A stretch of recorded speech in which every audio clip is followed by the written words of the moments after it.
பைசா கட்டின அதுகளுக்கு ஆனா பிஏஜிக்கு போட்டு விடுங்க. பிஏஜி தான் கோல் எடுக்கணும். போடுங்க ஏன் கொடுறீங்க?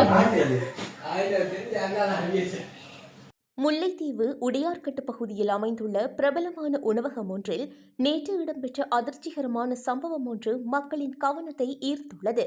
அந்த பகுதியைச் சேர்ந்த நபர் ஒருவர் மதிய உணவிற்காக குறித்த உணவகத்தில் இருந்து 5 பார்சல் உணவுகளை வாங்கி சென்றுள்ளார்.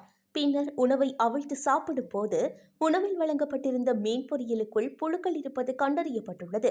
இதனால் அதிர்ச்சியடைந்த அவர் சம்பவம் தொடர்பாக உடனடியாக சுகாதார பரிசோதகருக்கு தகவல் வழங்கியுள்ளார்.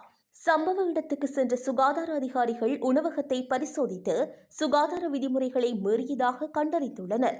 இதனைத் தொடர்ந்து குறித்த உணவகம் மீது சுகாதார பிரிவினரால் வழக்கு தாக்கல் செய்யப்பட்டுள்ளதாக தெரிவிக்கப்படுகின்றது.